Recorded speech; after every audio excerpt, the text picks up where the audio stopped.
Тук живее семейството на Гергана и Костадин Димитров. София. ЖК Стрелбище. Тук живее семейството на Гергана и Костадин Димитрови, заедно с 17-годишната им дъщеря Румяна. Руми е ученичка в 10-ти клас и обожава спорта, но от известно време насам се държи повече от странно. Родителите й са изненадани да разберат, че тя е спряла да влиза в часовете по физическо възпитание. Не мога да разбера какво става с дъщеря ми. Толкова много обича да спортува. Винаги в свободното си време спортува. Дори тренираше баскетбол преди време. Вчера се обади класната и да пита какво става с нея. И така разбрахме, че не е влизала в час 3 седмици. Гнусно сме от даскала по физкултура. Постоянно си намира някакъв повод да влезе в съблеканите и да опипа някой от нас. Миналия път ме обара по задника, докато тренирахме.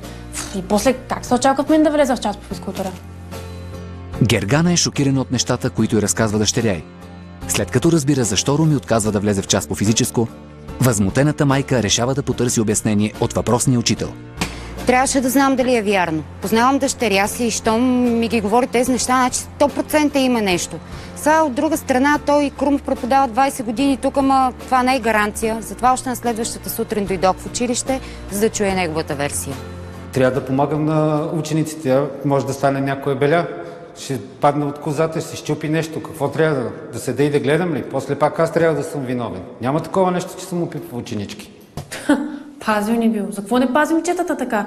Мама Петя очаква да си признае, че ни опипва ли? Изобщо не трябваше да ходи. Сега как ще влиза в час? След разговора между майката и учителя, часовете по физическо стават още по-неприятни за 17-годишното момиче. 3 дни след като мама беше говорила с Крумов, се престраших да влеза в час по физическо, но тогава той ме дръпна настрани и ми каза, че ако продължа да се лигава, ще да ми остави двойка и съм няма да може да завърша годината. И знаех, че не трябва да казвам на нашите и мама, какво вместо да помогне с нещо, тя само влоши нещата. Сега часовете при Крумов ще станат истински ад.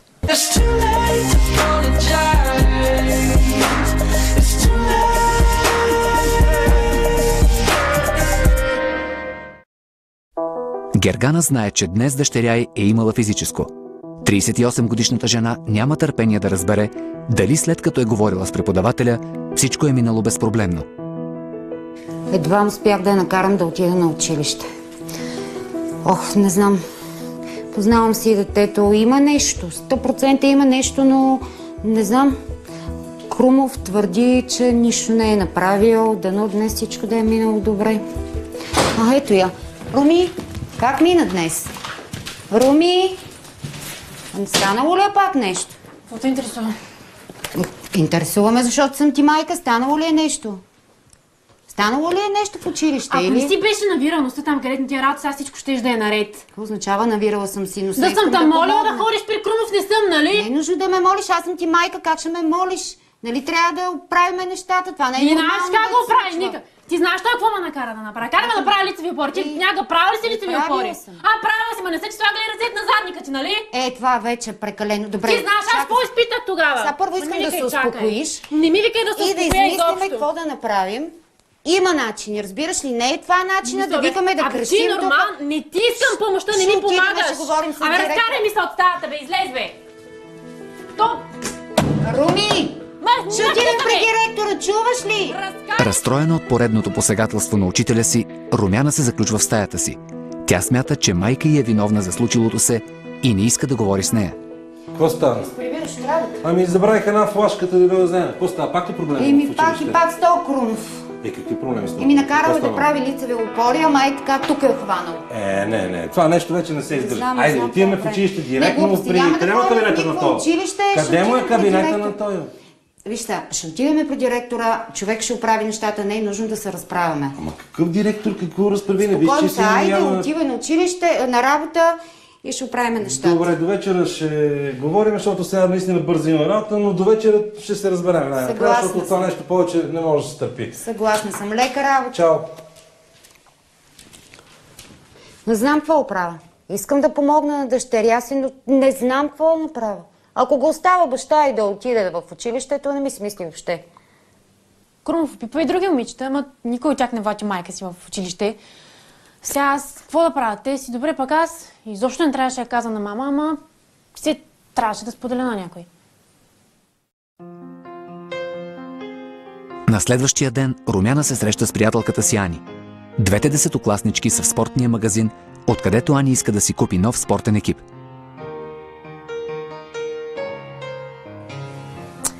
Офаре, бе, Ани, какво направи с този екип? Сега стой една секунда, само да ми да виждам. Да, стои от колко време вече? Айде, стига да я готова съм.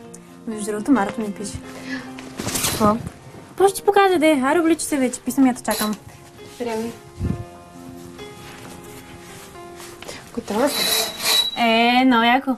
Харесва ли ти? Да, много. Дай на много ми харесва. Айде, ела да си снимам. Айде. Едно селфи се направи, ще. Айде, дай телефон. Айде. Ма така е хубаво. Ма, служи си по-хубаво ръката, айде моля те. Голяма си купона. Так му Марто и Светло ще видят къде сме били. Особено светло. Ние утре имаме физическо, нали? Да. Так му ще ме види на живо с новото ми екипче. По физическо с това. Ти нормална ли си по физическо с това? Какво му е? Какво му е? На Крумов, знаеш как ще му подкат лигите, като ви с това? Не ми пука, нека си гледам. Ти нормална ли си, бе, човек? Все едно не го видях миналата седмица как то бара за градите. Ти страшно си се филмирала с то, Крумов все едно е, не знам какво. Ако не ме беше хванал, щях да падне всичко на тебници ли е гадно, като влиза в съблеканите и като наднича? Да, гнусно е. Ами повече от гнусно е. Какво направи? Не го прави нарочно, със сигурност. Да бе, защо не го прави нарочно? Без да иска да гледа момичета, като се преличат. Да, със сигурност не бих занимавала нашите с нещо подобно. Плюс това, ако отида майка ти при директора, какво ще стане? Ще пише двойка. Знам, казва ми да не ходи, знам. Добре, супер, аз си го купувам, това и тръгваме. Ох, не знам, според мен Руми е взела нещата с Крумов прекалено несериозно. Все пак е учител по физическо, няма как да ни показва упражнения, без реално да ни докосне поне малко. Просто това е на 100 години и на мен не ми е приятно да влиза в съблеканата, обаче какво направи, не го прави нарочно според мен. Притеснена за успеха и отсъствията си, Румяна решава да влезе в следващия час по физическо. Тя обаче отказва да се съблече по екип. Младото момиче смята, че ако скрие тялото си, 45-годишният учител ще спре да я тормози. Красимир Крумов се съгласява да снимаме, за да докаже, че обвиненията на Румяна са напълно безпочвени. Темпо! Руми, ръцете горе! ще се навлека така. Да има дяпаш, като не видял. Тебе има ли какво? Румяна, ане при мене! Та пак! Ох! Момичета, какво става? Вие знаете ли колко е норматива за 600 метра? 1,40. ни заговори. Ма виждам аз това, кой ви заговори. 1,40. Тройка няма да вържете. Ти защо не си с екип? Студено ми е. На това слънце да е студено. Я марш веднага в строя. Бързо! Бегом! Естествено, че не искам да се събличам по екип. Само като го знам какво си мислим и се повръща. Виждате ли, в моите часове всичко е наред. Аз затова ви поканих. Децата са изпълнителни. Вярно, малко ги мързи, но това е и часа по физическо, като по математика. И то е важно. Всичко зависи за оценката. По-бързо! Не се смейте! Действай! Лошото е, че оценката по физическо влиза в дипломата и много може да ме прецака кандидатстването. Покани вашия екип да присъства на моят час, за да може да видят, че моят час протича спокойно и няма нищо общо с това, което става. Аз също така искам да изчистя и своето име. Това, че Румяна си въобразява разни неща, няма нищо общо с истината. Часът по физическо продължава в салона. Заради това, че е без екип, Румяна е наказана да подрежда уредите, докато останалите ученици тренират. Карва да подреждам тъпите топки. По-добре, колкото ми говори пустоти. Скъпаняк.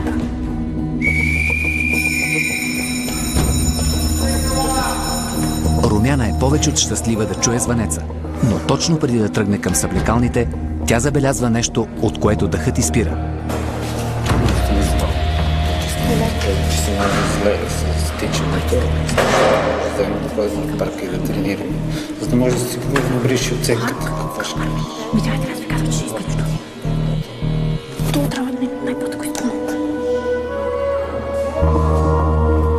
Аз като ви казвам, че такъв никой не ми вярва. Ани! Какво иска това от тебе, бе? Какъв парк? Ами нищо, казваме, че ми е зле тичането и трябва да потренираме малко в парка. В парк, бе, ти нормална ли си? Как ще ходиш в парка? Какво иска да ми помогне да си Бе, оправя? си не го знаеш какъв е, бе, аз напразно ти ги говоря всичките тия работи. Ти луда ли си, бе? Какво нищо няма да ми направи, че да тренирам? Как че няма да ти направи, бе? Моля те се, успокой се малко. Бе, ти също не можеш да... Моля те. Абе, Ани! Крумов успя да извика Ани да отида в парка двамата. Страх ме е за нея. Знам, че ще й направи нещо. Защо не, че не извика в двора или в салона? Естествено, че нищо няма да ми направи. Крумов е учител и все пак знае какви ще са последствията, ако тръгне да посяга на ученичка. На следващия ден Ани трябва да тренира някъде в парка. Притеснена за своята съученичка, Руми обикаля алеите, но никъде не открива своята приятелка.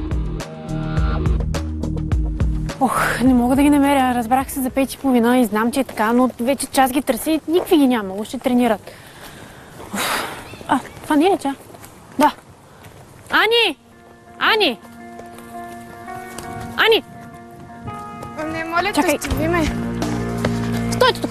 Екипът ни уважава молбата на Румяна и оставя двете приятелки да си поговорят насаме.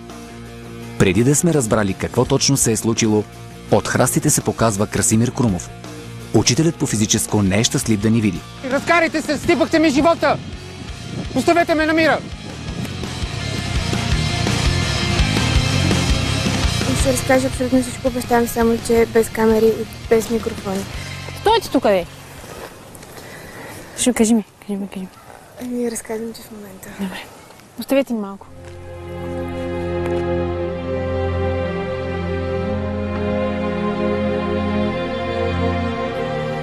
След като ви помолих да изгасите камерата, ние отидохме и седнахме на едни стълби и говорихме. И това, което тя ми каза, беше наистина ужасно. Хора, повярвайте ми, този човек не може да постъпва така. Но заклех на Ани да не казвам на никого. 3 часа по-късно Румяна се прибира вкъщи. Тя има 14 пропуснати обаждания от родителите си и знае, че ще я засипят с въпроси, но след преживяното в парка няма никакво желание да говори с тях.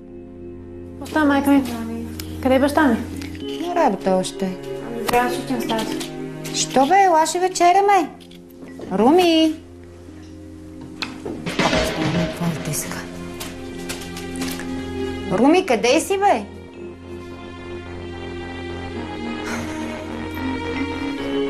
Какво става, бе, мама? Нищо. Що не ти се вечеря? Нещо пък ли се е случило? Не. И как така? Не, какво ти има? Сега бях в парка, защото Крумов беше накарал Ани да вземе допълнителни уроци при него, но да са двамата само в парка. Как така само двамата? И тя се съгласила? Аз се опитах да й кажа да не ходи, но тя не ме слуша. И какво се случи после? Аз знаех, че се разбрали за 5:30 и отидох и ги търсих вече час и половина, обаче никой ги нямаше. И после чух нея като тича, бях на лед и просто я чух нея като излезе от някакви храсти и тръгнах след нея. Викам, Ани, какво става, бе? Тя беше супер разстроена и изобщо ни се говореше, какво няма да е разстроена. И после го чухме него като излезе от храсти и като се развика, то стана една дъндания, те хора минават. Ама всъщност, какво се е случило в крайна сметка? После отидохме, едва ме накарах да ми каже какво е станало и се оказало, че фанела за гърдите. Ма как така, бе, мамо, бе? След което тя се е стъписала просто, след което той се опитал да я целуне. И тя избягала ли? Да, и от този момент тя се отскубнала от него и тогава се видях като тича. Спокойно сега.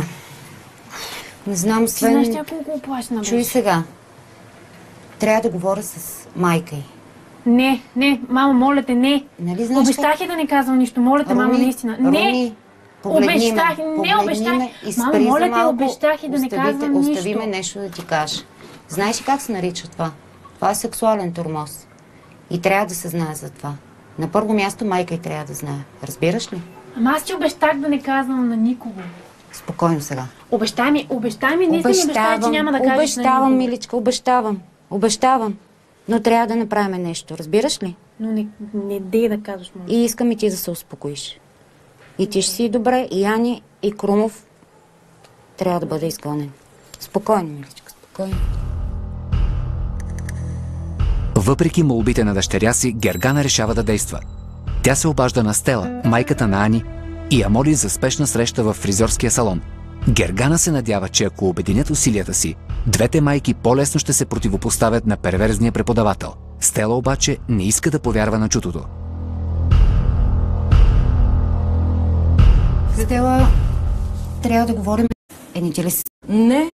Не, Стела. Срещу кого? Още се притеснена. Това нещо на майка. Ани, не дай да... Руми, не мога да повярвам. Как не можа да кажеш на майка ти? Тя сега каза на мама. Ти знаеш какво ще ми се случи сега? Знаеш ли, че цялото училище ще разбере година, пиши в училищния вестник, ако искаш. Не мога повече. Ани, Ани, чакай.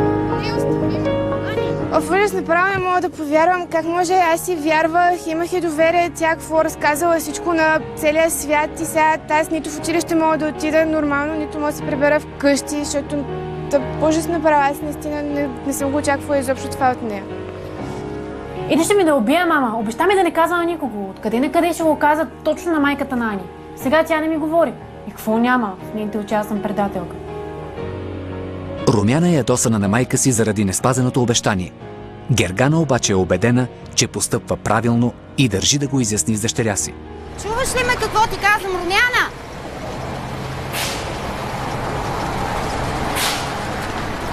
Сега ми се сърди, но ще разбере по-късно какво сме направили, защото този Крумов какви ли ги върши в училището и аз не знам. Няма да позволя този перверзник да тероризира децата.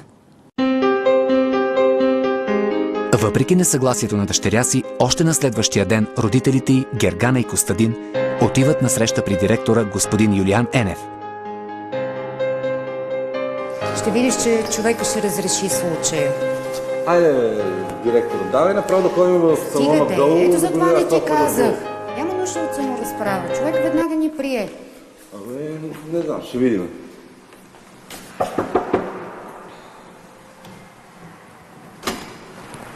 Да, моля, кажете. Здравейте, господин директор. Здравейте.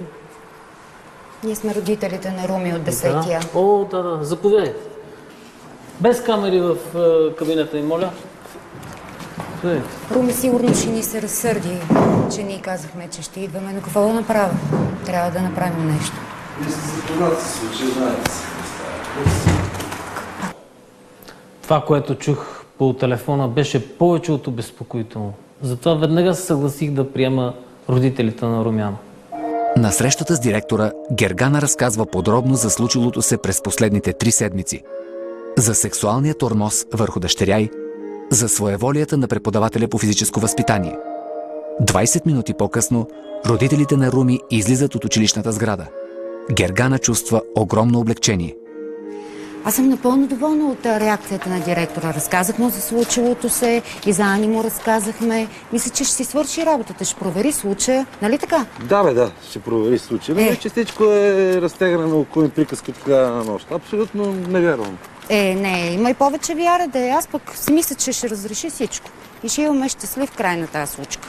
Абе нямам време. Глупости. Нямаш време. Какво значи нямаш време? Ще видиш, че всичко ще се нареди. Виж, директорът беше свестен човек.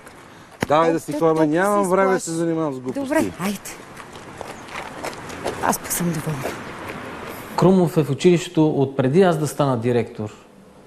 И никога не съм чул негативни изказвания против него. Но трябва да проверя случая обстойно, защото всички носим отговорност за учениците. Гергана смята, че срещата с директора ще сложи край на проблемите на дъщеря й. Когато на следващата сутрин отива да я събуди за училище обаче, майката разбира, че това съвсем не е така. Румяна, какво става тук, бе? Руми, айде! 6:30 донесла съм ти закуска. Ставай, че нямаш време. Извини, няма да ходя. Къде да изчезваме? Как няма да ходиш на училище? Как ще извиняваме отсъствията? Ставай! Изчезни. Случило ли се нещо? Какво те интересува? За отида да кажеш на директора пак. Как можа и да не ми кажете за това? Стига сега си изкарвала да на мене. Ходих при Енев, за да ти помогна. И какво ми помогна? Ти мисля, че не ми беше приятно да говоря на Енев тия работи, дето Крумов ги върши. Какво трябваше да направя според тебе? Да си мълчиш това. И какво щяхме да постигнем с това? После Ани, знаеш какво е казала? Че си имам свалка с Крумов. Нали ти е приятелка? Какво се? Беше, да. Само, че ти провали всичко. Ти не разбра ли, че аз живея с тия хора? Аз, не ти, аз! Спокойно сега, отиваш днес на училище, Няма да Крумов ще бъде уволнен. Разбираш ли, успокой се, чуваш ли ме? Да остави ме. Как няма да ходиш? Какво ще постигнем, ако... За да е сигурна. Добър ден. Добър ден, господин Кръмов. Води си детето на училище. Ще ме занимавате пак с вашата дъщеря. С каква дъщеря ще ви занимавам? Детето ми идва на училище. Дето ме обвинява само. На вас да ви дава обяснение или на мен? Вие как постъпвате с нея? Вие защо ходите при директора и му обяснявате? Защото имам право да ходя. Глупости ли са, бе? Сено не знам как влизат в състезанията. С нея. Вие ли имате семейство? А това е моето семейство. Имате дъщеря и трябва да ми ставате дъщеря си. Няма да се Вие сте занимавате, няма да ми съсипате живота. Не съм аз, тя е виновна. Тя е виновна за всичко. Няма да се занимавам само аз с вас. Аз ще се разправям с вас лично, ясно ли? И аз ще се разправям. Аз ще се разправям с вас. Не може така да постъпвате с един учител. Да знаете. Вие се наричате учител. Аз съм учител. Вие знаете ли какво означава учител? Какво все правите вътре и как няма право да... Какво става тук? Не се ръковете. Крумов, заминавай в час. Закъсняваш. Румяна, и ти си в час. Заминавай ти. Госпожо, взел съм мерки, не се притеснявайте, идете на работа, взел съм мерки, разчитайте на мене, госпожо, продължете да си работите, всичко хубаво, довиждане. Директорът успява да успокои страстите. Крумов е смъмрен, а Гергана си тръгва с уверението, че всичко около случая с дъщеря й съвсем скоро ще се изясни. Не знам какво му става на Крумов. Вчера говорихме на дълго и на широко, но това е само дума негова срещу думата на Румяна. Това е недопустимо, което се направи в двора на училището, да се нахвърли така срещу госпожата. Недопустимо нещо. Но ще следа вече случая. Взел съм мерки, това няма да се повтори. Изнервих се от агресията на тази жена. Аз имам репутация на добър учител от 20 години. Не може някаква пикла за 2 дни да ми сипе кариерата. Но Енев беше прав. Не трябваше да си изпускам нервите. По-късно същия ден.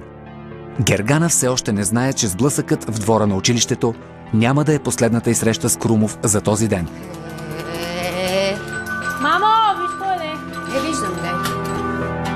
Георгиева, писна ми от вас! Писна ми от вашата дъщеря! Какво ви става на вас, бе? Коя спокойно ще дойдете? Абе, мога и сама да вървя и ще дойде, мога и сама да вървя. Тишина! Абе, ще се боите съседите, бе. Полека, бе. Като видях Крумов на вратата, не можах да повярвам просто. Какъв е той, че идва тук вкъщи и ще дърпа майка ми за ръката и ще извежда навънка. Той е абсолютен лудак просто. Нямам думи. Какво е това нещо, бе? Хайде да видите кой е моята кола, бе! Абе ти нормален ли си, бе? Къде си поставя, бе? Я не дай да викаш, бе! Не дай да викаш така на майка ми, бе! Какви? Вижте ми колата, не по-прилича, бе! Вие не срам, бе! Вижте ми колата, бе! Ти си виновна, ти си я надраскала! Аз? Да, точно ти! Момичице, внимавай какво правиш, ще те засипа! Давам за тебе да обиждаш. Как няма да обиждам? Вижте ми колата, това не пише, бе! Чулото ли пише, че е надраскала? Това не съм го Това не съм го направила аз. Вижте какво става в моята кола. Крумов ли, бе? Я сега ще видиш ти къде изгрява слънцето, бе. Сега ще видиш откъде изгрява слънцето. Крумов! Сега ще видиш ти къде... Разбира се, че Румяна ми е съсипала колата. Това момиче нещо не е вред. Не съм го направила аз това нещо. Знам как изглежда отстрани, но аз никога не бих направила нещо такова. Трябваше да защитя дъщеря си пред Крумов. Мисля, че тя го е направила. И аз да бях, и аз щях да го направя. Човек върши такива неща, когато е досан. Малко му е на тоя. Не главата, не колата ще му потърша, всичко ще му потърша. Малко му е на това говедо, просто няма как да го барна дръсна. 2 дни по-късно една от съученичките на Румяна и се обажда по телефона. Руми е изненадана, защото Калина е от съседния клас и двете момичета почти не си говорят. Поводът за обаждането обаче е такъв, че 10-класничките бързо си уговарят среща в кафене близо до училището. Какво става? Какво толкова че не може да му кажеш по телефона? Ами, седни, нека да те говоря. Слушам. Ами, разбрах, че имаш същите проблеми, както и аз с Крумов. Да. Ами, и аз имам подобни случки с него. Така ли? Какви? Историята не е много сложна. Миналата седмица нещо се замотах, бях в съблеканията, преобличах се. Той просто влезна, без да редовния номер, да. Влезна, видяме, седи, огледаме едно такова хубаво. Ах, ти гнусляра. Вика, спокойно бе, няма да се притесняваш, няма какво да се криеш. Аз седа една такава. Не знам какво да кажа. И от тогава само си намира разни поводи, се да ме пипне, се да ме щипне, нещо. То не е само при тебе, да? И затова те извиках да поговорим. Знам, че имаш същите проблеми. Добре. Искаш ли да се опитаме да направим нещо срещу него? Много ясно, ето. Това, което Калина ми каза, въобще не ме очуди. Бях сигурна, че е посягал и на други момичета, но се чувствах много по-добре, като знаех, че не съм сама срещу този изверг. Олекна ми, като говорих с Румяна. Именно заради това я поканих да може да си поговорим малко на тая тема. Ясно е, че сама абсолютно нищо нямаше да мога да направя. И това, което измисли тя, е наистина гениално. Надявам се да се получи.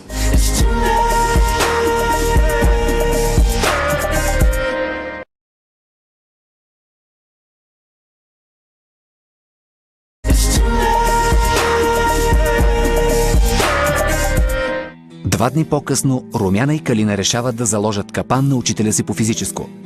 Планът им да хванат Крумов в крачка обаче се проваля. Ей, Пикри! Върнете се веднага! Стой! Стой! Стой на място! Стой!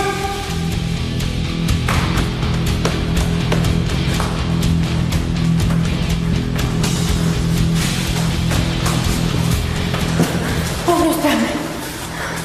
Опитахме се да снимем Крумов напри да събере камата, докато се повличаме. Руми ми даде телефона и за да го хванем в крачка, обаче той ме видя, аз бутнах нещата и нищо не стана. Мен отново ме видя за първи път видя по-гола. Започна да ни заплашва, щя да ни остава от двойки, щя да ни провали годината, щя да ни съсипе. Се дали съм бил истински мъж. Умрях от страх, когато Крумов тръгна към мен. Единството, което ме крепеше, беше мисълта, че трябва да го хванем. Аз разказах на класната за случилото се, казах защо ми е взел телефона, казах защо ни е гонил. Надявам се да оправим нещата, да. И след половин час вече бяхме при директора. Дано ни слуша. Влезте! Господин Елиф, ние... Вътре ще говорим, влезте. Господин Крумов също е в кабинета ни. Влезте.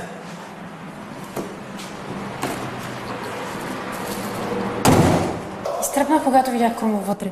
Вече нямаме абсолютно никакви доказателства. Беше ни взел телефона и сега може да каже каквото си иска. 15 минути по-късно вратата на директорския кабинет се отваря. Красимир Крумов напуска разговора ядосан. Няма да ми разваляте репутацията. Аз няма да оставя. Аз ще разбера тези неща. Ще разбера какво е. Оставете ме! Ще ви кажа аз после. Всичко трябва да се докаже. Няма да се разбирам само с вас. Отидете в клас.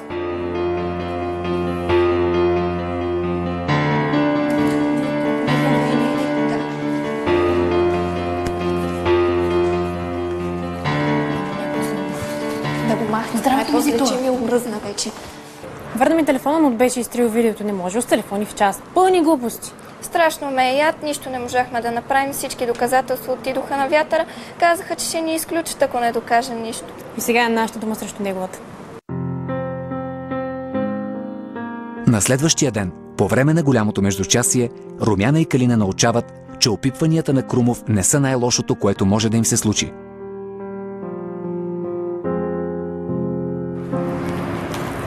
О, секси. Днеска ли са сините гарчи? Ти нормален ли си? Добре, ще момичета. Пубертети. Той хич не ви прощава. Пубертете, бе.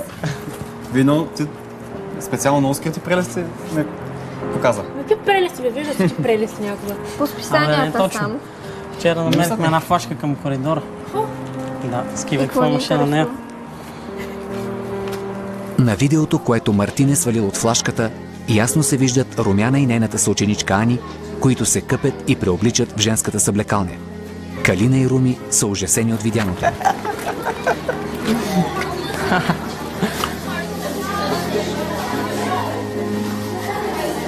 Дай ми телефона. Имам и копия. Абе ти нормален ли си? Дай ми телефона веднага, бе. Няма. Светославе, дай ми телефона. Ала, какво искаш? Много сяка на ти ключове. Стига да й дайте телефона вече. Много сяка даже. Мартине! Отвратителни сте и двамата. Дай ми телефон, да това не е шега. Стига, не е смешно. Как ще не е смешно? Не е смешно. Дай ми телефона. Ти знаеш колко е сериозно това. Нищо сериозно не виждам. Виж, ако бяхме качили в интернет, знаеш какво гледаш, щях да бъде. Е много забавно. Хич не е забавно. Еми, момичета... Не знам. Разберете се, неговия телефон. Моя телефон и флашката е в нас. Пиши ми до вечера по скайпа и ще се разберем. Ужасен си.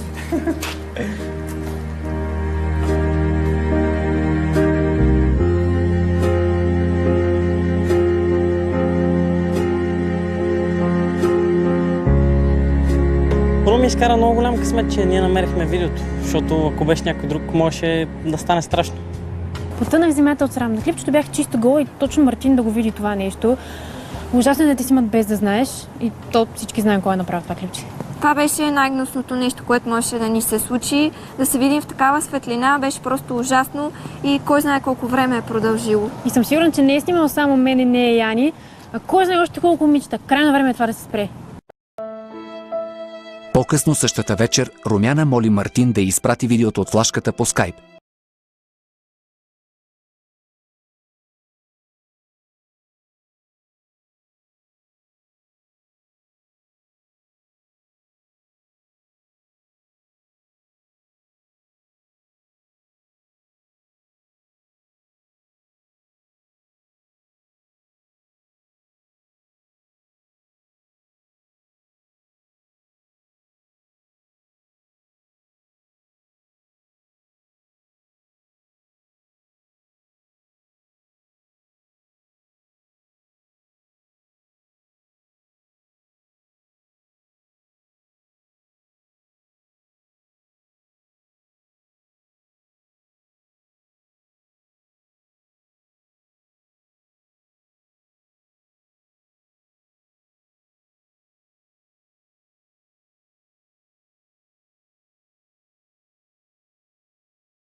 Това оня педофил го направи това. Абе, то само майката. Айде, край, отиваме и изчезваме. Давай, тръгваме, заминаваме. Къде да чакам? Какво да чакам? Какво да чакам? Къде сме го пипнали? Стой, сега го пипнахме, нали имаш номер на адвокат? Да, имам на Джамбаски, сега ще му звъна. Сега, само се обадих. Сега му се обадих аз на Джамбаски. Какво изгледах преди малко? И то собственото ми дете го гледах това нещо, тази пълна гностия и да ме повърна. Яд ме е, че толкова ме е яд, че не повярвах от самото начало. Милото ми дете. Този Крумов е за затвора. За затвора е. И добре, че имаме някакъв познат адвокат. Добре, че Косто наистина има познат адвокат, защото ако беше излязъл от тази врата тук на апартамента, щеше на парченца да го смели. Още на следващия ден цялото семейство е при адвокат, за да разберат какви мерки могат да предприемат. Видеото? Това е Ани. Не е пък почти изнасили в парка. А тя ще се съгласи да даде показания? За нея не знам, защото не си говорим, а и се опитва, не иска да се шуми около това нещо, но Калина ще се съгласи. Дано да променим мнението си, защото е важно да имаме свидетели. Така или иначе, ако се стигне до съдебен процес, ние ще приложим това видео, но необходимо да докажем неговото авторство. Значи, това е. Отиваме на съд, ще се съдиме, няма да го оставяме този човек така да се развява байрака и да продължава да се гаври с децата. Абсолютно, да. Ще ви съдействаме, няма никакъв проблем. Добре. Благодаря много. Благодаря. Според твърденията на моите клиенти, господин Крумов извърши обуствени действия спрямо някои свои ученички, използвайки служебното си положение. Дали ще бъде повдигнато обвинение или не и какво ще бъде то, ще реши само единствено прокуратурата. Надявам се всички потърпевши да се съгласят да свидетелстват, защото само така може да се надяваме на ефективна присъда. Ние може да се възмущаваме и да си говорим какво ли не, но съда са необходими доказателства. След срещата с адвоката, родителите на Румяна посещават директора на училището, като го запознават със съдържание на унизителното видео, заснето от неговия подчинен. В същото време Красимир Крумов не подозира нищо за събитията, които се случват около него. Малко по-късно през деня Руми се среща с Ани, за да й разкаже за случващото се, което коренно променя отношенията между двете момичета. Следва среща с Мартин, от когото Руми трябва да получи флашката с видеозаписа, който трябва да бъде приложен като материал по делото. Ани е готова да й помогне в тази неравна битка.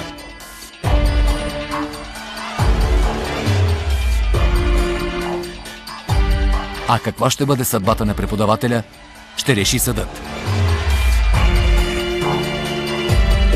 3 месеца по-късно Софийският районен съд ще гледа делото срещу преподавателя Красимир Крумов.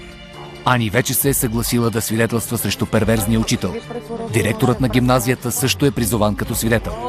Може да тук подадоха жалба срещу Крумов, директорът временно го отстрани от Даскал.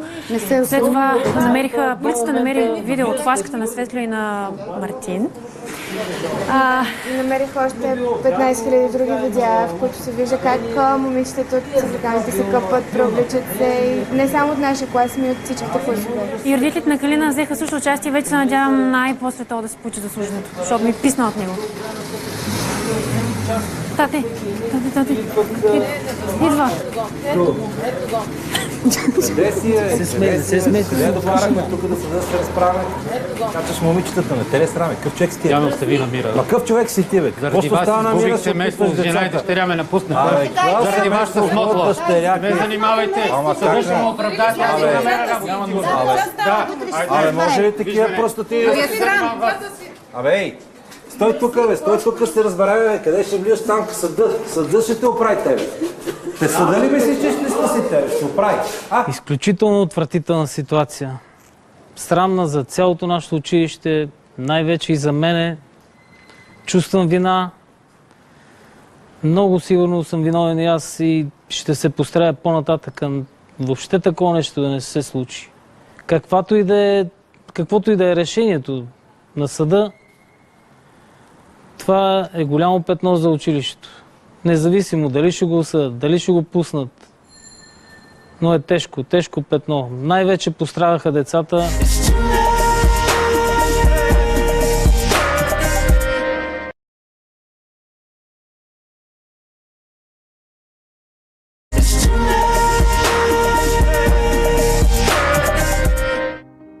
След като дават показания, Румяна и Ани са отстранени от съдебната зала, тъй като са непълнолетни. Те изчакват решението на съда отвън. Двете момичета нямат търпение да научат ще бъде ли наказан учителят, който месеци наред ги е тормозил. Нямам търпение вече да разбера какво се е случило с домаха ми се свил на топка. Мен питаш ли малко? Ето ги, идват. Мама, какво стана? Пуснаха ли го това? Къде е Крумов? Ще го пуснах, мама, но след 2 години и половина. Доволни сте. Да се занимаваме с такива неща, да се съдиме децата да се срамуват, ние да се срамуваме изобщо, а да не говорим за училището, това какво сраме и какво нещо е това изобщо. Красимир Крумов беше осъден ефективно на 2 години и половина лишаване от свобода. Свидетелските показания на ученичките, както и намерените файлове на неговия компютър, бяха достатъчно основания съда за да вземе своето решение. И макар присъдата няма окончателен характер, той все пак счете искането на прокуратурата за измяна на наложената мярка за неотклонение, подписка за държане под стража за основателна и предприе решение в тази насока. Но каквото било. Благодаря ви. Всичко добро. Важното е, че приключиха нещата така както се надявахме в наша полза. Предлагам да отидем, да хапнем, да пинем, да полеем победата и да забравим за цялата тази драма, където се случи тук тия дни. Айде! Много се радвам, че Крумов най-после вече си получи заслуженото. Сега да го видя кой ще обарва в затвора. Вече най-после ще мога да влизам спокойно в часовете, без да се страхувам от никого. Много се радвам, че всичко това приключи. Детето ми отново ще ходи с желание на училище и ще спортува активно. В живота на 17-годишната Румяна най-накрая настъпва спокойствие. Преподавателят Красимир Крумов вече излежава присъдата си и никога повече няма да им преподава. Здравейте, ученици! Аз съм госпожа Иванова. Аз съм новия ви учител по физическо. Въпреки че едва ли скоро ще забравят случилото се, Руми и съученичките й вече спортуват с удоволствие. Руми има нова учителка по физическо, занимава ги с плуване, каланетика, баскетбол. Много е доволна и тя, и аз се родихме и двете, откакто е тази учителка. И много гадже си има, Мартинчо. Представям си какво е било. Такова нещо може да съсипе и бъдещето ти, и живота ти, и всичко. Ние, родителите, трябва да знаем кои са учителите на нашите деца. И ако забележиме такъв като Крумов, да реагираме веднага. За съжаление, сексуалните посегателства в училище не са единичен случай. Историята на Руми от 10 А клас показва, че въпреки страха и срама, в случаи като нейния не бива да се мълчи. За щастие, преживяното не оставя трайна следа у 17-годишното момиче. И днес тя се радва на своята първа и истинска любов. Любов толкова красива, че най-добре да спрем камерата, за да я оставим да я изживее.